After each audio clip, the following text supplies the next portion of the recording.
Greetings, my fellow freedom lovers and sovereign thinkers. This is LL3's news podcast. My name is Craig, transmitting from the beautiful land of enchantment, which is also known as the state of New Mexico. And today's date, Friday, October 23rd, 2015.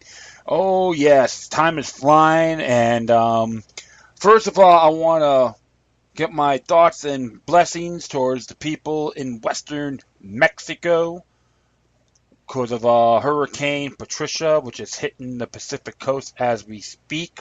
Supposed to be they say it was the most powerful hurricane recorded in the history of within the Western Hemisphere.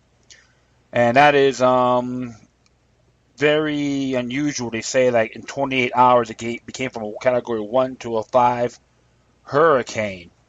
So, definitely make sure everyone has your thoughts and blessings towards those folks, whether they're tourists or residents over there. You can all survive in one piece. Expect a real rough ride in that area. And, of course, many other things are happening around the world as usual. And, of course, Uber looks like they're trying to go hand in hand with the government. So there goes the open free market again. Crony capitalism 101. And in addition, looks like CISA, they passed in the House, but everyone's talking about that. But I did do my strong opposition, so definitely hit it in the Senate floor and tell them to stick it to Big Brother. And so what I'm going to be doing today is mainly a few, some good amount of topics. Of course, about some controversial Billboard that's reads America First, Israel put in Detroit. And of course, we got to talk a couple more things on Hillary Clinton. Looks like Fort Lauderdale doesn't want to see people having fun within our Himarshi district. And someone got harassed, an educator got harassed in the town in Jersey for allegedly jury tampering, which is actually handing out information in front of the judge. And we'll have a little discussion about the elite, are the most paranoid preppers of all. That's something to think about, my friends. So you can tell all these conspiracy kooks or conspiracy theorists, or some of these assumptuous fools want to label us as, it always is the whole different ball game, like a bunch of double speak, I would say. So this came from out today. I just got this off of Facebook. Some of my pen pals sent it to me, or sent it on his page. It's from WXYZ.com in Detroit, Michigan. And it's entitled, "A Controversial Billboard That Reads America First Over Israel Put Up in Detroit." And of course, Camille Emery did the report. It says here, it reads America First over Israel. It's meant to be anti-Semitic or something else entirely? That is the million-dollar question. What exactly does the statement on this billboard mean? And it is really up for interpretation because we don't have a definite answer from the organization that put up the billboard. The billboard. The billboard is referencing an incident that occurred in 1948 in the Arab village of Deir Yassin on the west side of Jerusalem. The village was attacked, and more than 100 men, women, and children were killed by Zionist paramilitary groups. This particular ad was not placed in a predominantly Arab American neighborhood. It is also not a predominantly Jewish neighborhood, says Hadi Boudjai from the Anti-Defamation League. These ads we're seeing across the country are general ads. Those goal is to drive the wedge between the American people and the state of Israel. Buttigieg continues, this particular sign goes a step further and raise an old anti-Semitic counter of dual loyalty, implying that Jews are not loyal to the country in which they live. Make no mistake, while the Jewish people in the United States support the state of Israel, a Jewish state, we are loyal Americans. We reached out to the organization that has this billboard put up. It is based in the state of New York. So far, no one has responded. There's a video clip on that. And it's so funny about what Buttigieg, hopefully I pronounced her name right, Madam Buttigieg from the ADL has to say about loyal to Americans. If you're loyal to the United States of America, can you explain why your main headquarters is in the UN Plaza? That's the first thing, the United Nations Plaza. And two, how come individuals like your so-called great leader or head honcho, Abraham Foxman from that same organization, never had the courage to debate the great late Aaron Zellman from the Jews for the Preservation of Firearms Ownership on gun control, militias, and Judaism? I know I am getting a little bit out of context, but I've been really not a fan of the Anti-Defamation League when I first heard about them 25 years ago. Even to this day, I am not fond of them. And a Semite is actually Middle Eastern descent. Folks can look it up. It's not just the Jews. It's everyone else that lived in that area. So this whole anti-Semitic Contr, okay? This anti-Semitic terminology, rhetoric, is really being diluted. Because remember, these are even people that are Jewish don't like what happened with the nation of Israel, with their government. But the whole thing is this. I know I'm digressing over it, not a context, and forgive me. One thing I have to say about that sign: welcome to freedom of speech. And being foreign influence to this country was extremely dangerous. And I'll say this, even the late John Jay, who wrote Federalist Papers 2 through 5, would boldly endorse it. That's why I get a real big kick out of this. And I'll just let you folks know, too, that Judaism and Zionism are two separate entities. You can go to JewishAgainstZionism.com and you can make your own judgment. I'm not going to add those to my footnotes because a lot of my listeners are pretty well informed. They could really share this information on there, so don't be shy. And speaking of the Dear Rise and Remember, that's the name of the organization or the name of the group based out of New York.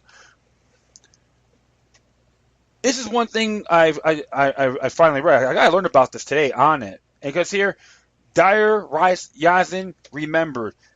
Early in the morning of April 9, 1948, the commandos of the Irgun, headed by Menachem Begin. Begin, he was the one. I remember, if I recall, he had a eye patch. And the Stern gang attacked Deir Yazin, a village about 750 Palestinian residents. The village lay outside of the area to be assigned by the United Nations to the Jewish state. It had a peaceful reputation, but it was located on the high ground in the corridor between Tel Aviv and Jerusalem. Deir Yazin was slated for occupation under Plan Dalit and the mainstream Jewish Defense Force. The Haganah authorized the irregular terrorist force of the Irgun and Stern gang to perform the takeover, and all over 100 men, women, and children were systematically murdered. 53 orphan children were literally dumped along the wall of the old city. They were found by Miss Hind Hazani and brought behind the American Colony Hotel to her home, and was to become the Dar al-Tifi el-Abari Orphanage. There's a link for that. Part of the struggle for self-determination by Palestinians has been to tell the truth about Palestinians as victims of Zionism. Far too long their history has been denied, and this denial has only served to further oppress and deliberately dehumanize the Palestinians in Israel, inside the occupied territories and outside their diaspora. Some progress has been made. Westerners now realize that Palestinians as a people do exist, and they have come to acknowledge that during the creation of the State of Israel, thousands of Palestinians were killed and over 700,000 were driven or frightened from their homes and lands on which they had to live for centuries. Deir Yazin Remembered seeks similar progress on behalf of the victims of the Deir Yazin massacre. It's really interesting. It's from DeirYazin.org. and there's a non-for-profit. There's plenty of links on here as well. So this is just the campaign on that about America first over Israel. Because I always believe in nation first myself. It's not being anti-Semitic whatsoever. So you always gotta look at things a lot broader than what it is. And don't get me wrong, when Palestine was, if I was correct, Palestine was controlled by the British, and they talked. And of course, a lot of good folks that were Jewish were getting harassed by some of the ingrates in those areas that are like Arab. It doesn't matter, but you had your degenerates in there as well, riffraff, harassing them, being treated like garbage, and they disarmed. And it was funny, the government decided to disarm the Jews and said the government's going to protect you. Well, a lot of them were heard about what happened in Europe, where a lot of the Jews and non-Jews got slaughtered by the hands of the Third Reich or Nazi Germany. Some claim didn't really, the numbers aren't accurate, but regardless, it's just that's what they got from that information. So that's when they start to rise up. So it's like right there's a double-edged sword. But the whole thing is, you can't treat people who live there for a long time like pieces of garbage. It's irrelevant. It's like when the U.S. government, the pioneers, came and slaughtered and detained the Native Americans, put them in these slummy, ghetto-ass reservations, downright dirty and disgusting. And people, and I don't think that's great. And now I'm deciding to go to church on Sunday to pray to God for forgiveness. That's pure sacrilege. That's what they're doing over here. But a lot of the Israeli government doing to the Palestinians here as well. Yeah, you got your terrorist elements everywhere you go. But the truth of the matter is, you don't destroy people collectively is unacceptable. This is just one of the things why, with this particular sign, some people may get offended. Who cares? Freedom of speech. If you don't like it, leave. It's guaranteed under their Michigan Constitution as well. One thing people are tired of with the Anti-Defamation League, they're being exposed. They're walking around with no clothes. This is why I call them Ginos. Jews or Judaic in name only. And in addition to Palestinians, they're not all Muslims. Many of them are Christians and Jewish by faith as well. Why treat them as second-class citizens? They're individuals. They got great beauty in their culture and living in peace. One thing, the Israeli government elements in there don't want to see them unite. You don't want to see the Israeli people and the Palestinians unite. They want them divided, divide and rule. That's what the game is. And right now, you're seeing these terrorist attacks and so forth happening in Israel. People getting stabbed. There's some good people in that country, don't get me wrong. But the whole thing is, blowback affects the wrong people. This is why I get very touchy in these areas. And if you hear my past episodes, I condemn genocide and democide across the board. It doesn't matter. But the bottom line, one thing I gotta say about this, about that sign, there's a video for that as well on here from WXYZ in Detroit. Is I support free speech. If you don't like it, deal with it. If not, get the hell out. As far as I'm concerned, you're contaminating space. That's all I have to say on this topic. And of course, from the NewAmerican.com, I know I'm harping a little bit on Hillary Clinton's Benghazi hearings, which was overall a big circus. And of course, she went out there in the campaign. Oh yeah, it's great. Everyone, you got all these little suckers who probably paid to be there. Yeah, you're such a great woman. Give me a break. Another ass clown as usual. I call it Jezebelian harlot to the New World Order.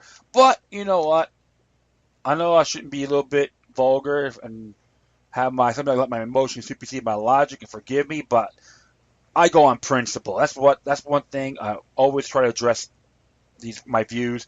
It's not to pick on people on what they are, what party they're in, and so forth. It's based on their actions. If you're unmeritable, yeah, I'm going to be very critical. So we're going to go with the NewAmerican.com. Clinton exposed as liar in Benghazi Gate hearings, but secrets remain. In her last round of testimony on the Benghazi attack that left 4 Americans dead, Hillary Clinton, Secretary of State at the time of the attack, was exposed as a liar, but she was careful to avoid any serious scrutiny of the 800-pound gorilla in the room. The Obama administration widely opened gun-running programs for jihadists, battling former U.S. government terror war allies in Libya and Syria. When questioned, Clinton denied any knowledge of such a program, only to be confronted with an email which she proposed doing precisely that via proxies. Indeed, that fact that the Obama has been arming jihadists in Syria is today's beyond dispute. If I'm correct, even Judicial Watch did an article on that as well. They got the emails of the Freedom of Information Act. Facing the question by Representative Mike Pompeo, Republican from Kansas, before the House Select Committee on Benghazi, which has investigated the attacks, about whether Clinton knew about the gun-running scheme to Libyan rebels. Clinton said, "I think the answer is no." Note the caveat. I think the answer is no. So, assume. Make an ass out of you and me. Should have said that to a judge. The judge would say, "What the hell are you talking about?" I will go on here. Proceeding. Asked if she knew whether the U.S. government or its proxies were sending weapons to the Syrian rebels from Libya. Clinton also said no. Did you ever consider the idea of using private security experts to arm the opposition? Pompeo asked. Clinton responded, not seriously, no. The word seriously, though, appears to have been an effort to conceal the truth and perhaps avoid being brought up on perjury charges. Right after Clinton denied seriously considering such a scheme, Pompeo read an email from Clinton to another official at the time of the outlining the scheme to do exactly that. FYI, or for your information, the idea of using private security experts to arm the opposition should be considered. The Clinton was quoted as saying in the document, but Clinton stuck to her story. It was not considered seriously. And all you Hillary noise out there, this is the kind of person you want in power? Please. It's like saying, hey, Jim Jones is a real American hero. I will continue on here. Perhaps Americans need some clarification on what the word seriously means, at least when used by the notoriously dishonest Clintons. And that was that. Pompeo asked whether there were more discussions or emails of arming the jihadist rebels whom the Obama administration was supporting with airstrikes under the illegitimate authority of the United Nations Security Council resolution. Clinton says she was not aware of any.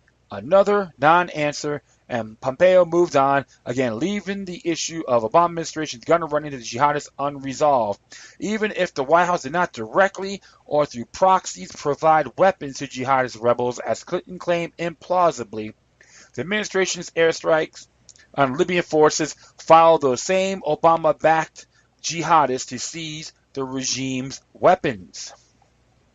Of course, the Congress never authorized Obama's disastrous war in Libya or its partnership with the self-declared al-Qaeda leaders to overthrow a former U.S. terror war ally to begin with. Indeed, Clinton was quoted in the news reports as telling lawmakers that even if Congress tried to stop it, the American people's elected representatives would be ignored. Today, thanks in large part of Obama's lawless war, so based on demonstrable lies, Libya is a jihadist paradise engulfed in going. Bloody civil war. Critics on both sides of the aisle in Congress have said Obama's machinations in Libya were grounds for impeachment. And of course, if it was a Republican, all those Obamans go, get that SOB, impeach him. They'll be running the streets with screaming on top of their lungs. But it's their Lord and Savior, Barry Soetoro. They just sit there and go, okay, that makes a lot of sense. What a bunch of damn hypocrites. And don't get me wrong, they're just an example of the double-speak platform. Despite implausibility denying the Obama administration's role in arming the jihadists, it was providing U.S. airstrikes for. Clinton did touch on Ambassador Stevens in his role in dealing with Libyan weapons. During her testimony, she said the ambassador chose to go to Benghazi because he understood America had to be represented there at a pivotal time. Stevens also knew how urgent it was to ensure that the weapons Gaddafi had left strewn across the country, including shoulder-fire missiles that could knock out an airplane out of the sky, did not fall into the wrong hands. The wrong hands, presumably, are the very same terrorist groups the Obama administration backed during the Libyan civil war. Not only did those weapons end up in the hands of Al-Qaeda, ISIS, and other jihadist groups, they are now being used across the region to wreak havoc, murder Christians, overthrow governments, and much, much more. In a UN report, the Global Alpha said the Libyan weapons now in the hands of Al-Qaeda were fueling conflict and terror throughout North Africa, Syria, Gaza, and beyond. If an everyday U.S. citizen has been responsible for such a disaster, he would likely be sitting in federal prison for a long time for providing material support to terrorists. Clinton was also grilled on the fact that the Ambassador Christopher Stevens, who was killed in the jihadist attacks on September 11th, 2012, had recently met with a rebel leader who had previously fought U.S. troops under the Al-Qaeda in Iraq. Were you aware that our folks were either wittingly or unwittingly meeting with Al-Qaeda on the grounds in Benghazi, Libya, just hours before the attack? Representative Pompeo asked. Clinton replied, "I know nothing about this, Congressman." Pompeo called that response deeply disturbing. It is almost certainly untrue, assuming Clinton was not asleep at the wheel, as Libya was at the top of the Obama administration's radical agenda during that time period. Clinton also came under strong fire from Republican lawmakers on other issues, including the administration's deliberate effort to deceive Americans on what happened before, during, and after the terrorist assault. One email from Clinton to her daughter, which Chelsea is a member of the Council of Foreign Relations, for example, shows that the Secretary of State knew jihadists had perpetrated the attack, not protesters allegedly angry about a YouTube clip ridiculing Islam, as Clinton and other top Obama officials claimed falsely for days. 2 of our officers were killed in Benghazi by an Al-Qaeda-like psych group. Clinton wrote in the email, which was cited by Representative Jim Jordan, Republican from Ohio, during the hearing. Even more explosive, perhaps, with another email documenting call between the Clinton and the Egyptian Prime Minister on the day after the attack. We know that the attack in Libya had nothing to do with the film. Clinton was, quote, saying, it was a planned attack, not a protest. Days after the conversation, Obama's UN ambassador at the time, Susan Rice, was still lying about it on the Sunday morning talk shows. In other words, the Obama administration knew full well it was lying to the American people, yet continued to push the lie for days until it finally became untenable. Nobody has been held responsible for deliberately trying to deceive the American people. But despite the politicking and minor new revelations, the real questions remain as shrouded in the mystery today as they were 3 years ago. Ryan of Fox News ahead of the hearing, national security analyst Kathleen Troia McFarland, who served in multiple U.S. administrations, noted that the fundamental question hanging over the Benghazi attacks still remained unanswered. What were the Americans doing in Benghazi in the first place, she asked, a question that remains essentially unanswered to this day. Consulates and embassy annexes are where diplomats issue visas and find lost luggage, and that's clearly not what former Special Forces Americans were doing. She also wondered who Ambassador Stevens was supposed to meet in Benghazi. Apparently Al-Qaeda, who was responsible for his security. Apparently an Al-Qaeda-linked jihadist group, which Libyan militia groups Obama partnered with various jihadist groups with links to Al-Qaeda, and who vetted those revolutionary forces. Over a year, there have been unconfirmed reports that Benghazi was a gun-running operation to take Gaddafi's abandoned weapons and turn them over to Syrian rebels. She continued, Is this what the American contractors were doing, running guns? We were working with arming the Libyan rebels who turned out to be Al-Qaeda-type terrorists. If that's true, then not only was it foolish, it was illegal. In fact, exactly what the administration what the administration was doing, with self-declared al-Qaeda leaders boasting openly to Western press about their Obama-backed jihad on the apostate Libyan tyrants. Okay, buddy, I have my dog sleeping here. And it was hardly a secret. The New American Magazine and numerous other sources have been reporting as much almost from the start of the globalist-fueled conflict. The situation is also outrageous, even retired U.S. generals have concluded that Obama switched sides in the terror war. Now the fruits of the lawless war are clear, yet the officials responsible for the bloodshed, genocides, revolutions, and lies remain in power. Indeed, Obama is still in the White House using his pen and phone to strip Americans of their rights and foment chaos abroad, and Clinton remains the leading 2016 presidential contender for the Democratic Party.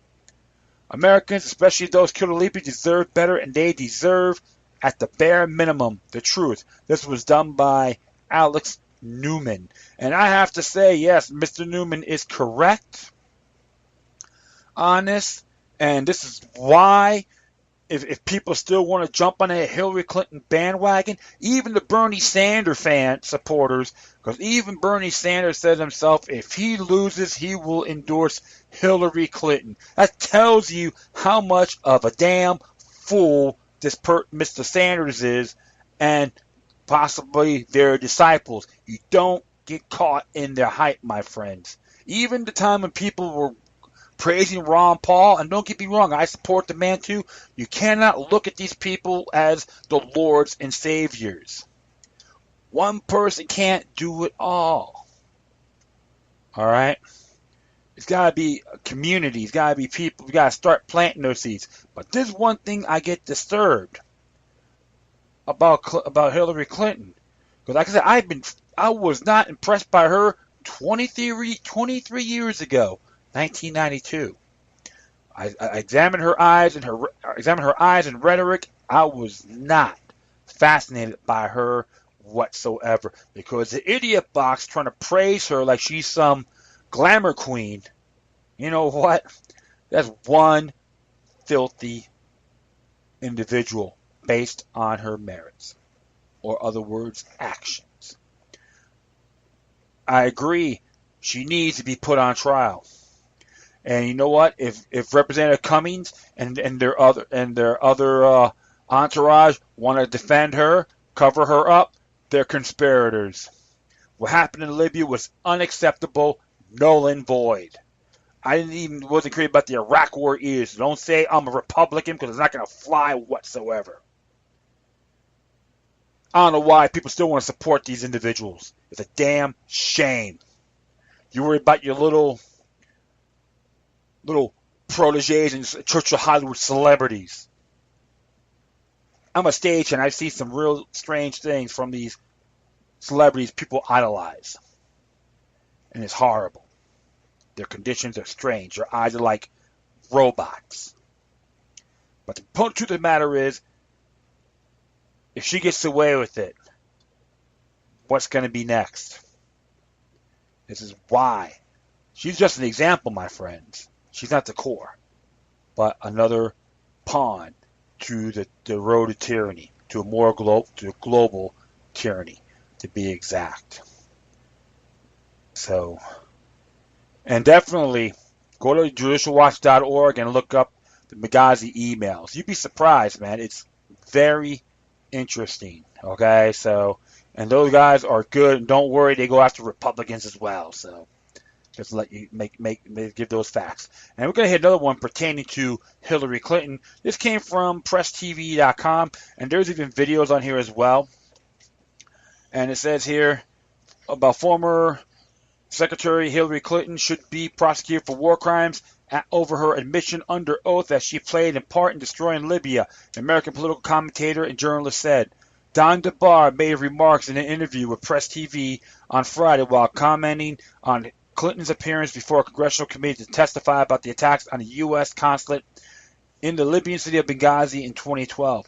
The front-runner Democratic presidential candidate tried to deflect Republican criticism of her handling of the deadly 2012 attack during a testy 11-hour hearing before the House Select Committee on Benghazi on Thursday. She accused the Republicans of playing politics over the attack at the U.S. diplomatic compound in Benghazi that left 4 U.S. diplomats, including Ambassador Chris Stevens, dead. The most interesting part of the Hillary Clinton Republican Committee show yesterday, and it is a show, a sideshow, was when one of the Republican members of Congress actually tried to get rid of the sideshow and deal with the actual issue at hand, which is not Benghazi, but Libya proper, and particularly Hillary Clinton's role in destroying that country, the bar said.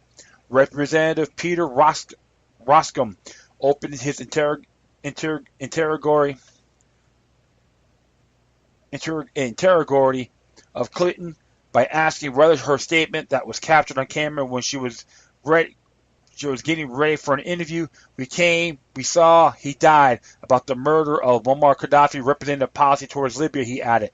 And in denying that it represented policy, she, under oath, essentially admitted to the fact the pattern of U.S. policy being regime change in Libya and the killing of Gaddafi. Both are war crimes. Both are prosecutable acts at the International Criminal Court, and her statements were made under oath, the analysis stated.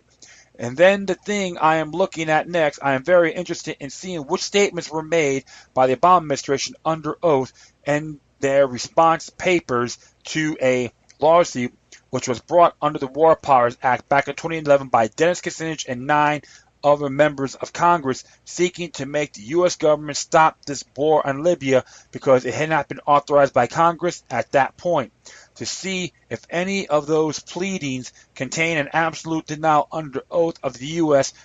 having as an aim either regime change or the killing of Gaddafi, the bar said. And I'll say this about Dennis Kucinich. There's times some certain areas I can smack him beside his head, but on this here, I had to commend him because he did try to do articles of impeachment on Bush, but the problem is you got too many people have their hands dirty. That's why a lot of this stuff don't really go through. And people make it talk crap all they want, but this is a fact. So that's why you have to, like to say, the American people have duties to start calling them out, even on a 10th Amendment scale, from those bastards up there in Washington. But I will proceed. And if I do find that I have copies of the pleadings, then I am going to be in possession of the 2 contrary statements taken under oath. One from Clinton saying the policy was a regime change in the killing of Gaddafi, and one from the White House saying it was not the policy. And then someone, somewhere, some court, somebody has to resolve that contradiction, he said. But she was fairly clear, a lot clearer than I have seen people get convicted on in terms of making self-incriminatory statements that the U.S. policy was satisfied when Gaddafi was killed, and that was what she was expressing gratitude over, the journalist concluded. On Thursday, Clinton was also questioned about a decision to get the U.S. military involved in Libya. Republicans blamed her Libya policy for the current mess there. According to CNN, up to 35 CIA operatives were working in Benghazi during the attack on September 11, 2012, but has never reported how many of them died or were injured. It's interesting because there's video footage on this as well, her making those statements. So, and even though it's a state-run television, state-run website from Iran, but there's times you gotta look at all angles. And Don DeBar, I have to agree with them and commend them for making this the statements about Hillary Clinton, because I feel the same way based on her actions. Thank you. It has nothing to do with her being a woman. I don't need any more New World Order agents trying to run our lives. It doesn't affect the United States, but the world. And this is why I get really touchy when people talk about Hillary. I call her Hitlery or Queen Hillary. One person from We Are Change me asked Steve, called her Queen Hillary. She got uptight.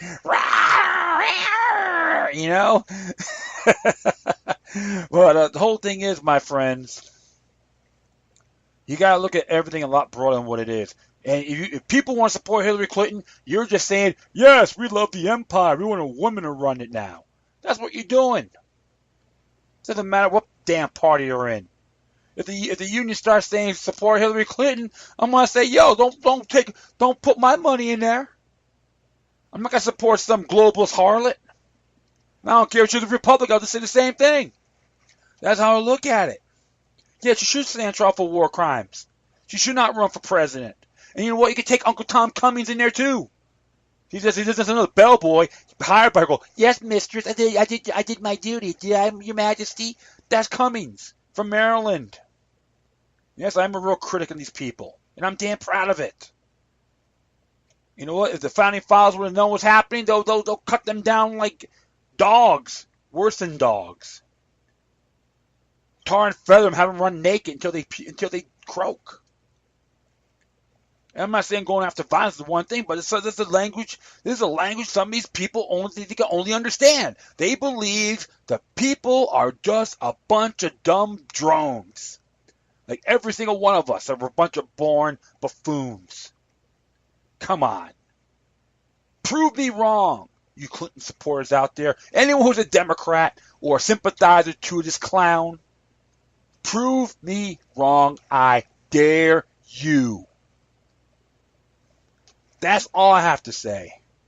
She should be tried for war crimes, just like George W. Bush and Dick Cheney and anyone else that supports it as well. Including neocons, neo-libs. I call them all neo-quacks. That's all I got to say. All right. Well, the next one here came from the Sun Sentinel. And it says, looks like the city of Fort Lauderdale pulls the plug on late-night outdoor bans. The city may no longer have a sleepy downtown, but the people living there will still get a good night's rest. As downtown's population has grown, some have complaints about late-night loud music disturbing residents in nearby condos and in near downtown neighborhoods.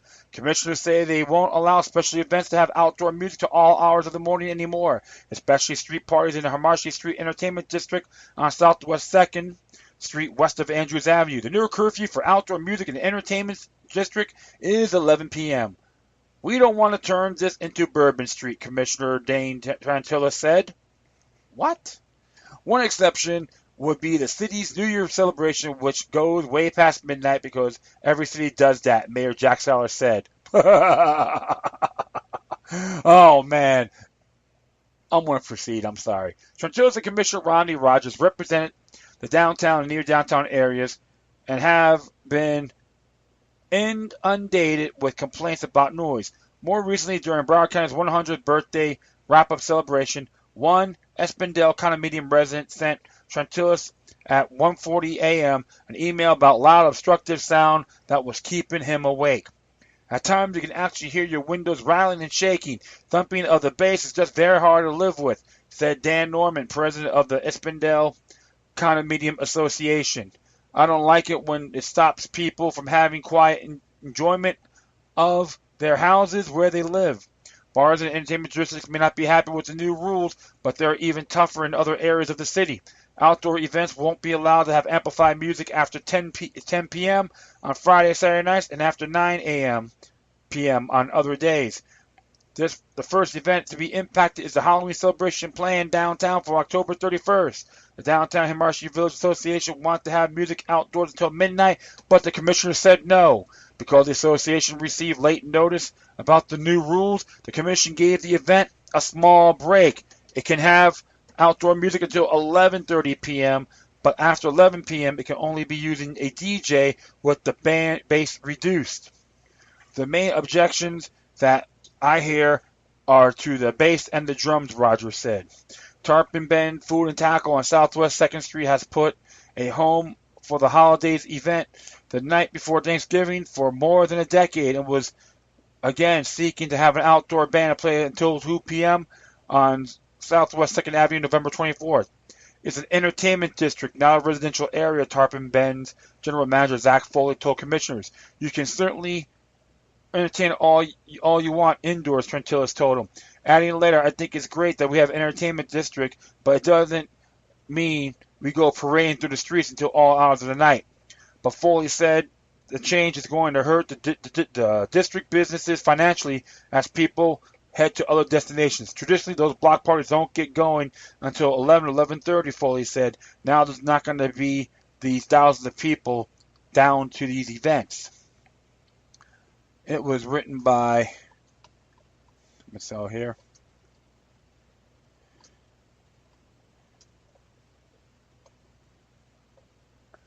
Larry Barzewski, contact reporter. Well. See if Fort Lauderdale may be shooting themselves in the foot again. I'll be one thing. The Hamartian District was around a lot longer than Espindel condominiums. So people are complaining. You know what? If you live in an area, you expect. You know what to expect. I know probably people here live a lot longer. They may have a different story. But it's very disappointing because revenue is a big thing in the entertainment industry. And who benefits from it? The city of Fort Lauderdale. Oh my goodness. The businesses and the city of Fort Lauderdale. That means the police may not, it looks like the extra activities for the police revenue maybe get hit as well. But you have some people complaints. Always expect it. Always expect a gripe. But I find it very disappointing because I'm familiar with the area. I'm really familiar with the area. So now you got to do this after 11 p.m. What's this? What's this? We're not little kids anymore. There's people out there, tourists, they like the history of this place. And you know what? It looks like they have already destroyed it. Which is a real shame. I'm very disappointed. It will affect the revenue in those areas. And what's going to happen? Will it be barren, a ghost town? We're going to have condo developers building all the crap around it? We need more luxurious pigeonholes in Fort Lauderdale? No.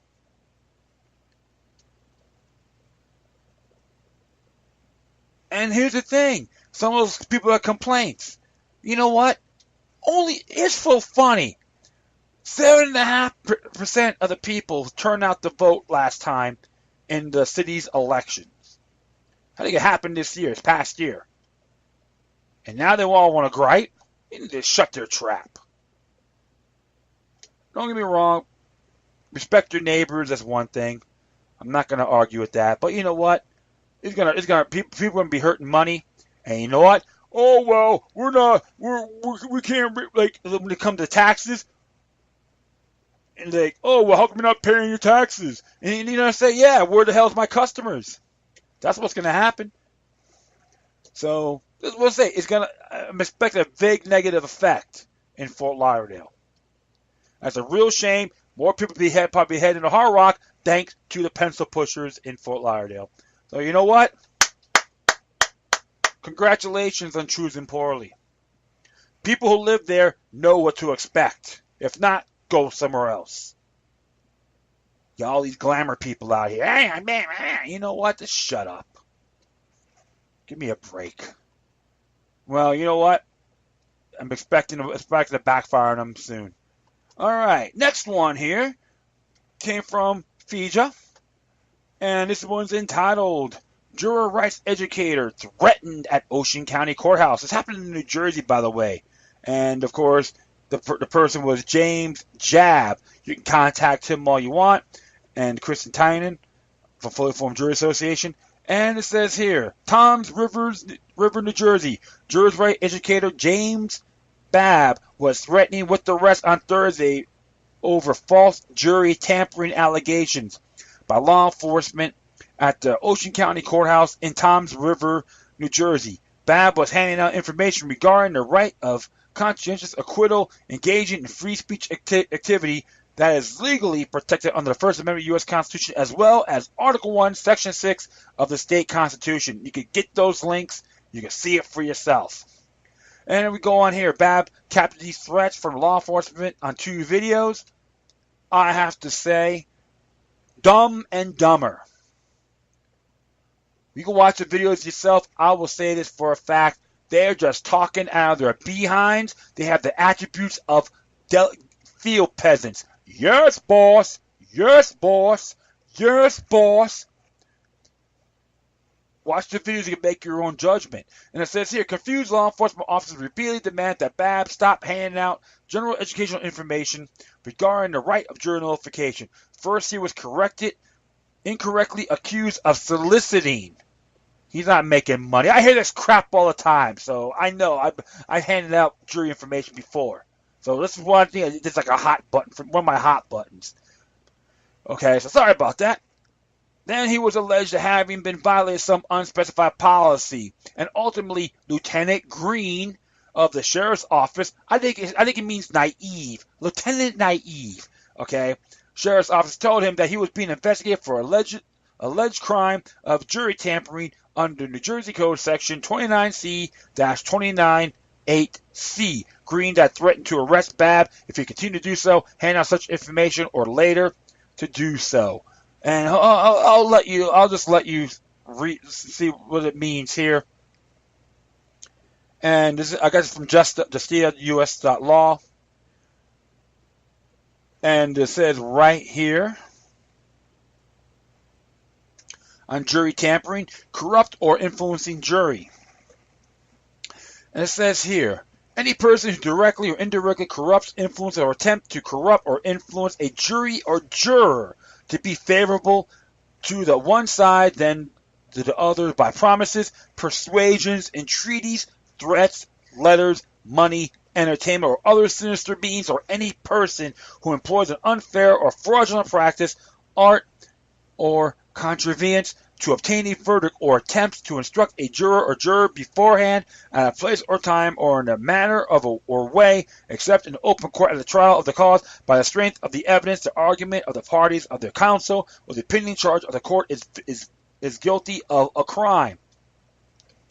This was so funny because he was handing out information. He wasn't doing any of these whatsoever, because he had everything on live stream. Watch those videos, you can see it for yourself. And it was really funny when you look at subsection C of the statute. It says here, otherwise corrupting or influencing a jury is a crime of the third degree, provided, however, the presumption of non-imprisonment set forth in subsection E of 2C-44-1 for persons who have not previously been convicted of an offense shall not apply. What really gets me was he says, you can't do this to potential jurors. Okay, that's what Lieutenant Green said. So they're just candidates, they're not actual jurors. And he's trying to tell him you can't do it to potential jurors? Well, you're just talking smack out of your behind, Lieutenant Green. You are one contemptuous individual based on this particular case. I'm not judging you personally, but your actions are unacceptable. And I will continue on here. Attorney David Lane of Kilmer Lane and Newman LLC recently represented the fully formed jury association and two other plaintiffs in federal court to secure an injunction against similar behavior by the Denver Police Department. Lane has sent an email to the prosecutor's office requesting that prosecutor Joseph D. Coronado clarify the government's intentions. The letter states in part, the detective in the video indicates that he spoke to either you or members of your office, and the detective was advised that this is jury tampering. Please advise me whether you will permit Mr. Babb to leaflet in a walkway scene in the video or in around the courthouse grounds, or whether you intend to charge him with jury tampering. The threat of arrest by the detective on this video is sufficient for me to make a claim in the New Jersey federal court. This is the right of free speech and has been chilled by these actions, and he needs an injunction to prevent further First Amendment violations. If you take no position, it is my contention that Mr. Babb's First Amendment rights have been chilled, and you are giving him no assurance that you will not be charged with jury tampering. These tax-fat mini-tyrants will award themselves any power that they can get away with, even if it means curtailing free expression for the entire neighborhood, said juror rights education Jim Babb. Trumped up, overly bogus jury tampering accusations reveal not just their ignorance of the law, but also their total disregard for the rights of their mere mundanes who are forced to pay their salary. The freedom of expression is explicitly protected under the U.S. and New Jersey Constitution, with presumably these public servants were sworn to uphold, Babb said. He is absolutely correct. Jury nullification is the right of jurors to vote not guilty, even if they believe beyond a reasonable doubt that the law has been broken. Jurors may wish to conscientiously exercise the right when they believe strict enforcement of the law would be unjust in the case at hand.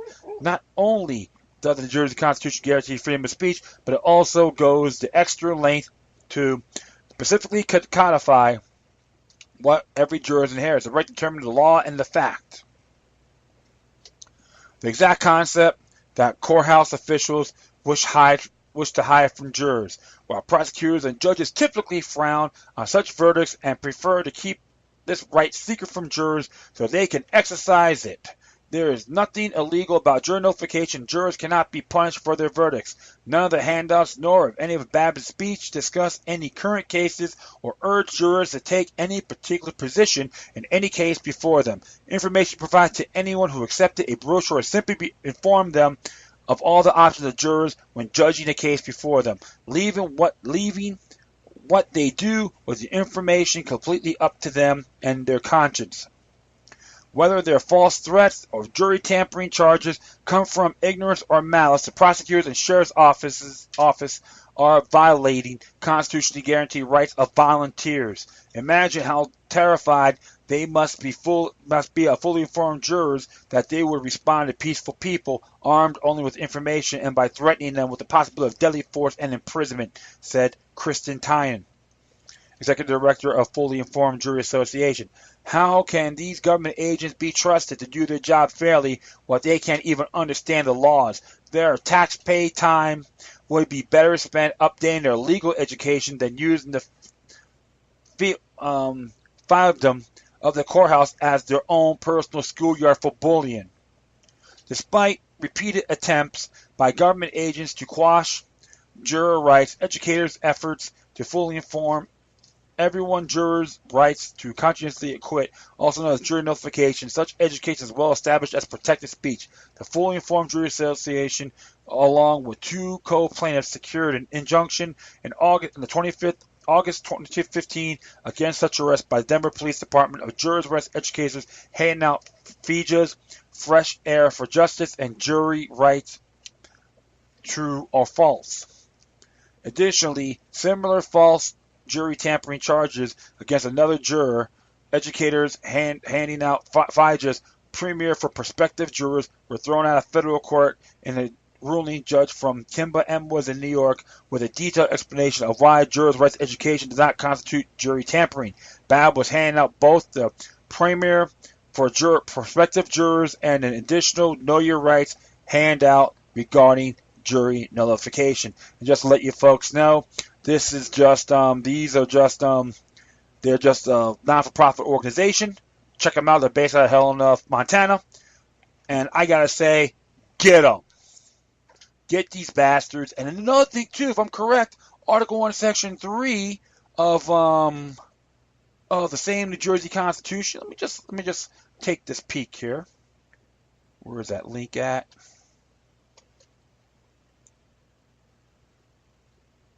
Is it Section 3? No, it's actually Section 2, Article 1, Section 2B. Just to let you know, too, Mr. Babb's rights was violated under Article 1, Section 1. All persons are by nature free and independent, have certain natural and unalienable rights, among which those enjoying defending of life and liberty, of acquiring, possessing, and protecting property, and of pursuing and obtaining safety and happiness. Natural-born rights has been violated by those two clowns.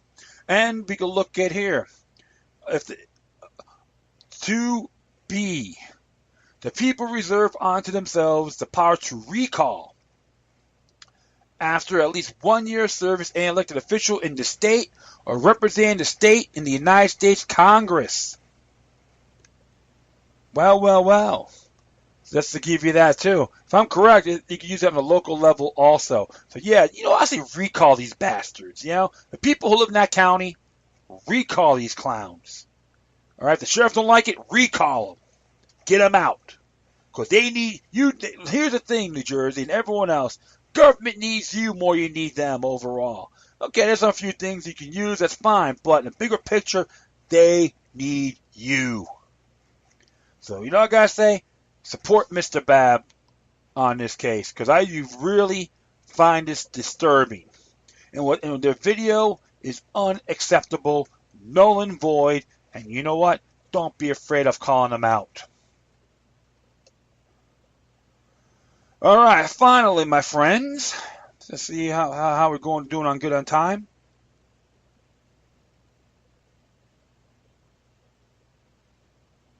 I'll just check this out here. All right. Just looks like a little technical difficulty, but I made this real quick. Finally, we're going to hit one more site from an activist post by Michael Snyder. He does some stuff on economiccollapse.org or .com. The economic collapse. He's a Christian by faith, but you know what? I don't go on that. I go on their information. This is why this is essential. He wrote his article called "Are the Elite the Most Paranoid Preppers of All?" When it comes to prepping, many among the elite take things to an entirely different level. As you will see below, the elite are willing to pay big money for cutting-edge home security measures, luxury bomb shelters, and super yacht getaway submarines. Some of the things that the elite are demanding for their own protection go beyond what we would see in a James Bond film, and serving the prepping needs of the elite has become a multi-billion-dollar business. Meanwhile, the media outlet that the elite own continue to mock the rest of us for getting prepared. All the time we see headlines like this one that appear in major news sources. Preppers meet the paranoid Americans awaiting the apocalypse. Well, if you're paranoid for setting aside some extra food and supplies for the future, what does it make the people that you will read about in this article? The elite live in a world that's completely different from the world that you and I live in. In a wealthy enclaves of major global cities such as London, the leaders are willing to shell out massive amounts of money to ensure that everyone else is kept out. The following comes from an article that was published a few hours ago by London Evening Standard entitled "The Paranoid World of London Super Rich. DNA-laced security missed at super yacht getaway submarines." You folks can take time to read it yourselves, all right? The business is booming because billionaires are a paranoid bunch. Take one who recently moved to Mayfair. He wanted everything from protection from cyber hacking through the physical intrusion and kidnapping, says Bond Gunning.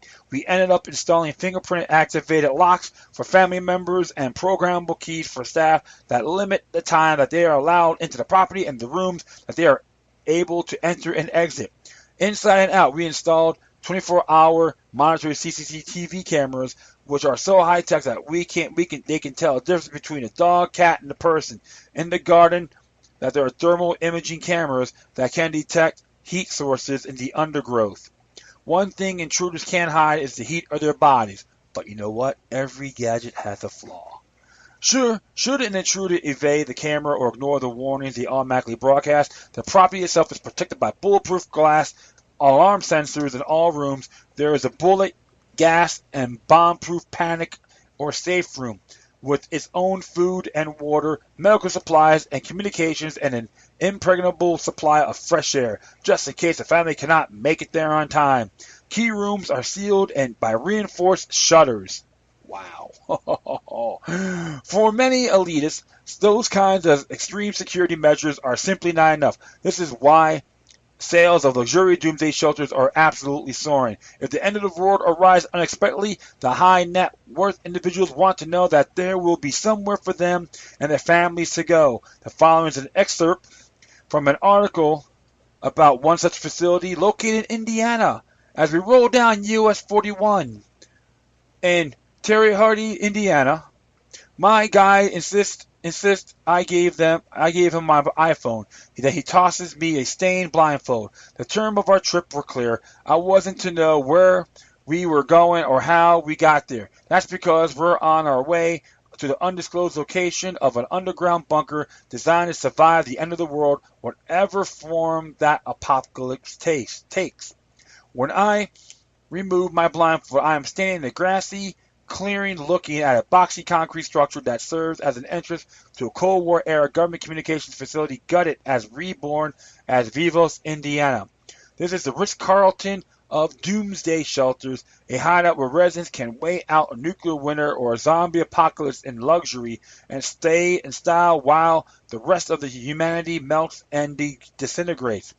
The living area has 12.5-foot ceilings, sumptuous black leather couches, wall art featuring cheerful Parisian street scenes, towering fox ferns, and plush carpets. Faith Hill croons from a large screen TV set in front of 3 rows of comfy beige reclining chairs. The cupboards are stocked with 60 varieties of freeze-dried and canned foodstuffs, and an evening meal might include spaghetti, aglio e olio topped with skillet fried steak chunks, a fresh tomato and zucchini salad fresh from the hydroponic garden, and decadent turtle brownies.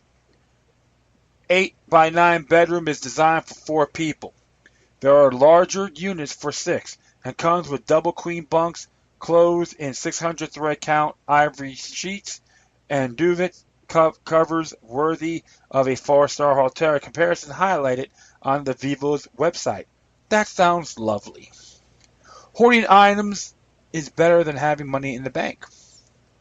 But normal people like us cannot afford something like that. It will only be the elite that will be able to afford the hole up in the underground bunkers while the world above descends into madness. Other elitists will be taking off in their super yachts and heading out into the ocean when things really start falling to pieces. And if their super yachts are threatened, some of them have a getaway subs. Here's some more from the Evening Star. It says here, the ultimate vehicle of choice is no longer an armored limousine or private jet. They're so naughties. If you want bragging rights these days, you need your own submarine which floats out of the subsea compartment in your super yacht. It is a toy, but if the worst happens, it could also be an escape route, says one prominent London tycoon with a weakness for Monaco-berth super yachts, provided they have military-grade radar jammers and missiles and missile and torpedo defenses. So exactly, why are so many among the elite so concerned about their own security these days? Why are so many of them going to such extraordinary lengths to prepare for the worst case scenarios? Do they know something that the rest of us do not? And it goes here. In a previous article, I included a quote from an article in the Mirror that was published earlier this year entitled "Panic Super Rich Buying Boat Holes with Private Airships to Escape if Poor Rise Up."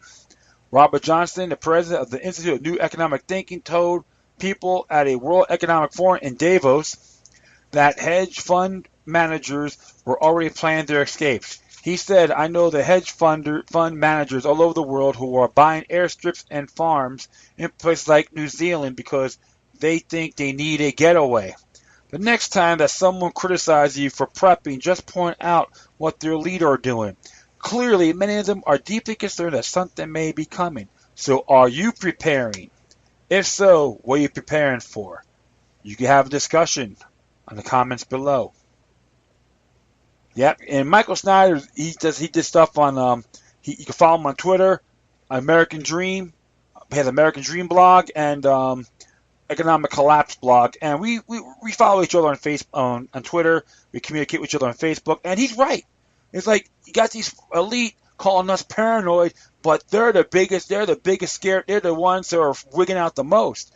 They're like hypocrites. Okay, all they want to do is say you guys are dumb, but we know more. But they're prepping up for bigger things that you and I may not afford. But also, I tell people, are you preparing if anything happens?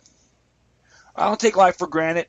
Start prepping as soon as possible. It's not out of paranoid or fear, but awareness. You have to know what's happening, my friends. Pay attention, observe.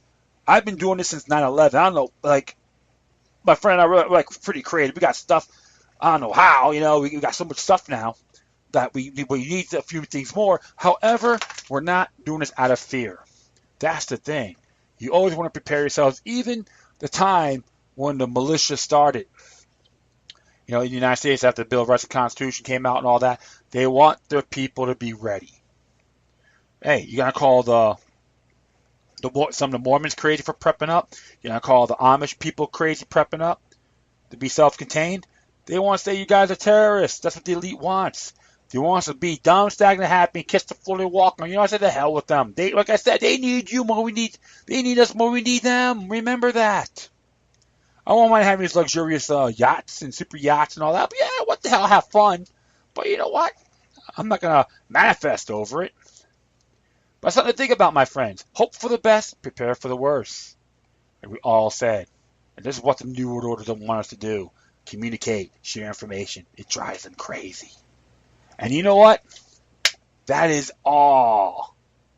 I am done. And I'd like to thank everyone for listening to this episode. Plus, feel free and download this by downloading and sharing this throughout your social media network. If you have comments, questions, compliments, criticisms, love letters, hate letters, or you got information that I may find interesting, however, please always send your rhetoric or correspondence with decorum. You can hit me on Facebook, Twitter, Google+, Spreaker, send your comments to iHeartRadio, YouTube, or you can hit me on worldtruth.org. Furthermore, if you want to email me, you can contact me at LokiLuck3, the number 3, which is all together, at gmail.com. Thank you for your time. Plus, always remember that demoniac resistance is healthy for the soul and can liberate humanity. Until next time, take care of yourselves, keep on spreading the love, and may your guardian spirits be with you.